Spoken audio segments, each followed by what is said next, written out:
नमस्कार दोस्तों, स्वागत है आप सभी का हमारे YouTube channel student hero centre में। दोस्तों, अब आपके क्लास 12th बायोलॉजी का एग्ज़ाम के मात्र लगभग 30 दिन बचे हैं।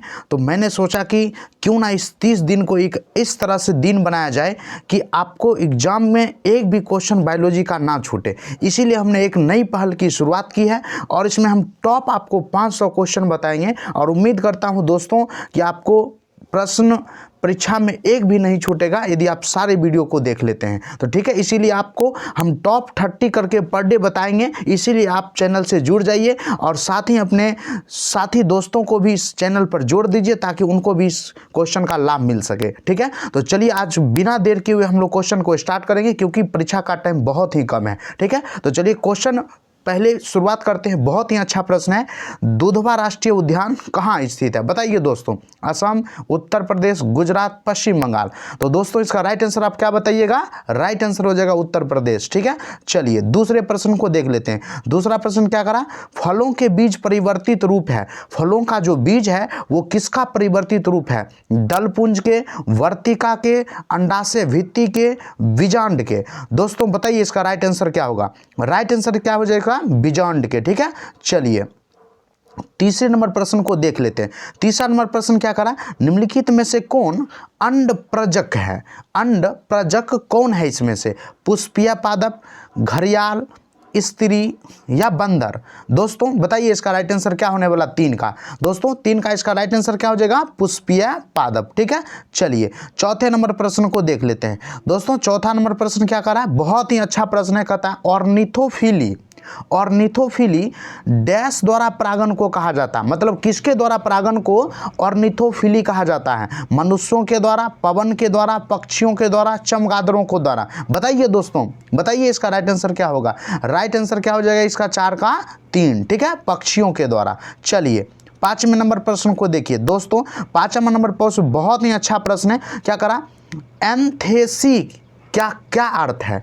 एंथेसी का अर्थ क्या है? बताइए। अंडक के भीतर परागनली की वृद्धि, परागकण का बनना, पुष्प कलिका का खुलना, परागकोशों का बनकर निकलना। दोस्तों बताइए इसका राइट आंसर क्या होगा? 5 का क्या होगा? 5 का हो जाएगा सी, पुष्प कलिका का खुलना। ठीक है, चलिए छठे नंबर प्रश्न को देख लेते हैं। छठा नंबर प्रश्न क्या करा?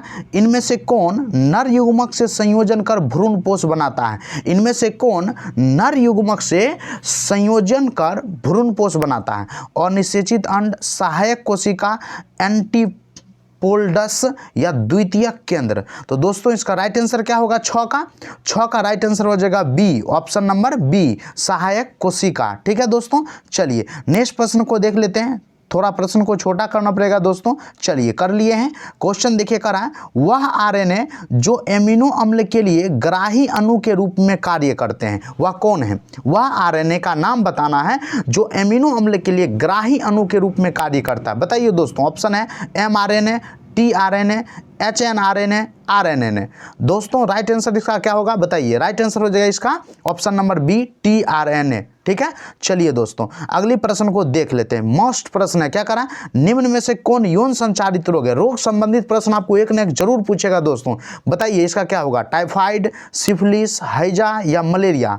दोस्तों इसका राइट आंसर क्या हो जाएगा? राइट आंसर हो जाएगा 8 का ऑप्शन नंबर बी। ठीक है, सिफिलिस। चलिए अगला प्रश्न देख लेते हैं। निम्न बीजांड के आधारीय भाग को दर्शाता है। निम्न बीजांड के आधारीय भाग को दर्शाता है। निभाग, बीजांड वृंत, नाभिका या कोई नहीं? बताइए दोस्तों 9 का राइट आंसर क्या होने वाला? 9 का राइट आंसर हो जाएगा ऑप्शन नंबर बी, बीजांड वृंत। ठीक है, चलिए 10वें नंबर प्रश्न को देखिए। 10वां नंबर प्रश्न क्या करा है? शुक्राणु प्रसु रूपांतरित होकर कितने अणु बनाते हैं? शुक्राणु प्रसु जो है वो रूपांतरित होकर कितने शुक्राणु बनाते हैं? ऑप्शन है 2, 3, 4, 5। बताइए दोस्तों राइट आंसर इसका क्या होगा? राइट आंसर जो ऑप्शन नंबर सी, 4। ठीक है, चलिए तो मजा आ रहा है ना दोस्तों वीडियो में। चलिए तो आज के 11 नंबर प्रश्न को देख लेते हैं। क्या कह रहा है 11 नंबर प्रश्न? लंबवत द्विविभाजन पाया जाता है। लंबवत द्विविभाजन किस में पाया जाता है? ऑप्शन है अमीबा में, पैरामीशियम में, यूग्लिना में या कोई नहीं?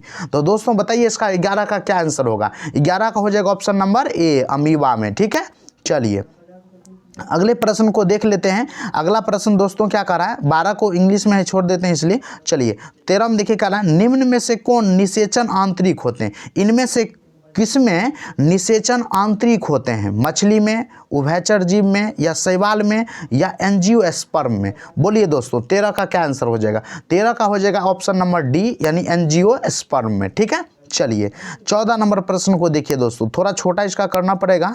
चलिए देखिए 14 नंबर क्या कह रहा है, क्या कह रहा है 14 नंबर पर? ये कह रहा ग्राम पॉजिटिव एवं ग्राम होगा यहाँ पर, ग्राम पॉजिटिव एवं ग्राम निगेटिव बैक्टीरिया में मुख्य अंतर होता है। उसके क्या चीज़ का अंतर होता है? पिल्ली का, कोशिका झिल्ली का, या फ्लैजेला का, या प्लाज्मिड का? दोस्तों बताइए इसका राइट आंसर क्या होगा? राइट आंसर इसका पिल्ली का। ठीक है, चलिए 15 नंबर प्रश्न को देख लेते हैं। चलिए दोस्तों 15 इंग्लिश में पूछ रहा है, इसको छोड़ देते हैं। चलिए 16 को देख लेते हैं।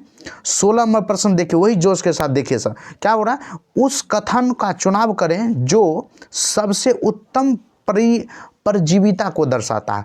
उस कथन का चुनाव करना हमें जिसमें उत्तम परजीविता को दर्शाता हो। क्या है बोलिए? ऑप्शन कह रहा है, एक जीव लाभान्वित होता है, दोनों जीव लाभान्वित होता है, एक जीव लाभान्वित होता है जबकि दूसरे पर कोई प्रभाव नहीं पड़ता है, और चौथा कह रहा है एक जीव लाभान्वित होता है और दूसरे पर प्रभाव पड़ता है। बताइए दोस्तों क्या होगा इसका? उत्तम परजीविता का उदाहरण कौन होगा इसका? तो राइट आंसर इसका होना चाहिए ऑप्शन नंबर 3, एक जीव लाभान्वित होता है और दूसरे पर कोई प्रभाव नहीं पड़ता है। चलिए आज के 17 नंबर प्रश्न को देख लेते हैं। क्या कह रहा है? नर युग्मक का द्वितीयक केंद्रक से संयोजन क्या कहलाता है? नर युग्मक का द्वितीयक केंद्रक से संयोजन क्या कहलाता है? ऑप्शन कह रहा है संलयन, दूसरा ऑप्शन है जीनोगैमी, तीसरा है प्रिंसलयन, और चौथा है कोई नहीं। बताइए दोस्तों 17 का क्या आंसर होना चाहिए? 17 का आंसर हो जाएगा ऑप्शन नंबर 1 संलयन। ठीक है, चलिए यही उसी जोश के साथ देख लेते हैं 18वें प्रश्न को। क्या करा? एंटोमोफिली नामक परागण किसके द्वारा होता है? एंटोमो नामक फिली जो है परागण किसके द्वारा होता है? बहुत ही इंपॉर्टेंट क्वेश्चन है। ऑप्शन क्या करा? चिड़िया, चमगादड़, हवा, कीड़ा।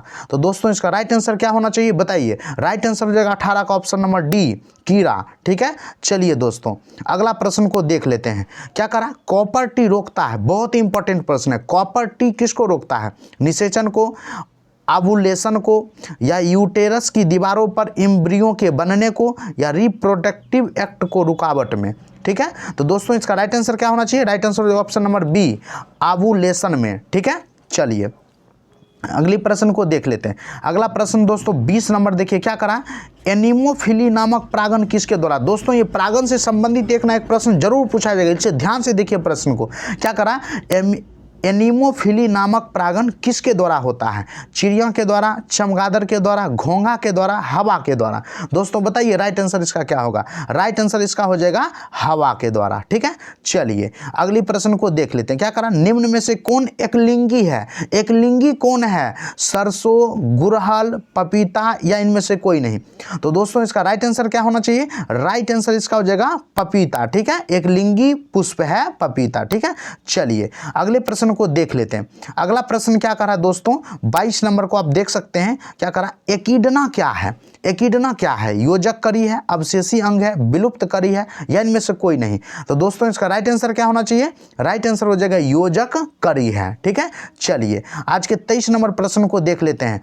दोस्तों आपको इसी तरह का वीडियो और चाहिए तो कमेंट बॉक्स में हाँ लिख के भेजिएगा, और इसी तरह का वीडियो आपको किस विषय पर चाहिए वो भी जरूर बताइएगा, हम जरूर आपके लिए क्वेश्चन को लाएंगे। और क्योंकि आपको एग्जाम के बहुत ही कम समय बचे हैं, इसी कम एग्जाम में, इसीलिए कम टाइम में आपको एग्जाम में अच्छा से अच्छा नंबर लाना है, इसके लिए हम आपके लिए तत्पर हैं। ठीक है, इसीलिए दोस्तों आप कमेंट बॉक्स में जरूर बताएं कि इस तरह का वीडियो आपको अच्छा लगा या नहीं लगा, या और इस पर लाऊं वीडियो या नहीं लाऊं। ठीक है, तो चलिए आज के 23 नंबर प्रश्न को देखिए। क्या करा? शुक्राणु जनन का नियंत्रण किसके द्वारा होता है? शुक्राणु जनन का नियंत्रण किसके द्वारा होता है? ऑप्शन कह रहा है एस्ट्रोजेन, LH, एंड्रोजेन, या इनमें से कोई नहीं?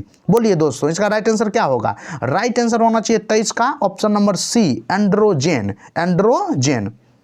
चलिए 24 को देख लेते हैं। क्या करा? इनमें से किस में आंतरिक निषेचन होता है? इनमें से किस में आंतरिक निषेचन होता है? मछली में एम्फीबियंस में या अधिकांश शैवाल में या एंजियोस्पर्म में? बोलिए दोस्तों, इसका ये तो रिपीट क्वेश्चन हो गया, आपको आंसर मालूम होना चाहिए। क्या हो जाएगा इसका? ऑप्शन नंबर 24 का डी हो जाएगा, एंजियोस्पर्म। ठीक है, चलिए अगले प्रश्न को देख लेते हैं दोस्तों। 25 नंबर प्रश्न को देखिए, क्या करा है?